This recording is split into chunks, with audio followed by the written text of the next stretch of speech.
Cockroach Janata പാർട്ടിയുടെ ആദ്യ പരസ്യ പ്രതിഷേധം നാളെ. പ്രതിഷേധത്തിൽ പങ്കെടുക്കാൻ CJP സ്ഥാപകൻ അഭിജിത് ദീപ്കെ അമേരിക്കയിൽ നിന്ന് ഇന്ത്യയിലേക്ക് യാത്ര തിരിച്ചു. ഇടത് സംഘടനകൾ പ്രതിഷേധത്തിന്റെ ഭാഗമായേക്കും. CBSE നീറ്റ് വിവാദങ്ങളിൽ കേന്ദ്രമന്ത്രി ധർമ്മേന്ദ്ര പ്രധാന്റെ രാജി ആവശ്യപ്പെട്ടാണ് CJP പ്രതിഷേധം.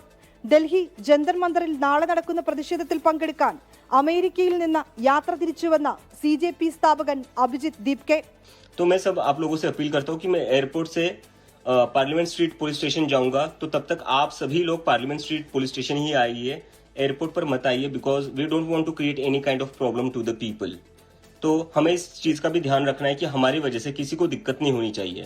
വിമാനത്താവളത്തിൽ തന്നെ സ്വീകരിക്കാൻ ആരും എത്തേണ്ടതില്ലെന്നും വിമാനത്താവളത്തിൽ ഒത്തുകൂടുന്നത് യാത്രക്കാർക്ക് ബുദ്ധിമുട്ടുണ്ടാക്കുമെന്നും അഭിജിത് ദീപ്കെ. പ്രതിഷേധത്തിന്റെ ഭാഗമാകുമെന്ന SFIയും പ്രതിഷേധത്തിൽ പങ്കെടുക്കുന്ന കാര്യം ദേശീയ മഹിളാ ഫെഡറേഷനുമായി ആലോചിച്ച് തീരുമാനിക്കുമെന്ന് ആനി രാജയും വ്യക്തമാക്കി. പോകണമെന്നാണ് ഞാൻ ആഗ്രഹിക്കുന്നത്. അവരെ നേരിൽ കേൾക്കുന്നതിന് വേണ്ടി ഞാൻ ഞങ്ങളുടെ ദേശീയ മഹിളാ ഫെഡറേഷന്റെ ലീഡർഷിപ്പിന്റെ ഒരു മീറ്റിംഗ് ഉണ്ട് ഇവിടെ. ആ ലീഡർഷിപ്പ് ഒക്കെ ആയിട്ട് ചർച്ച ചെയ്തിട്ട് അക്കാര്യത്തിൽ തീരുമാനിക്കും. എന്ത് തന്നെയാണെങ്കിലും അവരെ നേരിട്ട് കാണണമെന്ന് ഞാൻ ആഗ്രഹിക്കുന്നു. പ്രതിഷേധം ആഹ്വാനം ചെയ്തതിന് പിന്നാലെ അഭിജിത് ദീപ്കയുടെ മഹാരാഷ്ട്രയിലെ വീടിന് സുരക്ഷ കൂട്ടി. വീടിന് സമീപം സംഘം ചേരുന്നത് പോലീസ് വിലക്കി. അതിനിടെ CJPയുടെ പ്രതിഷേധത്തിനെതിരായ ഹർജി അടിയന്തരമായി പരിഗണിക്കാൻ ഡൽഹി ഹൈക്കോടതി വിസമ്മതിച്ചു. 24 ഡൽഹി.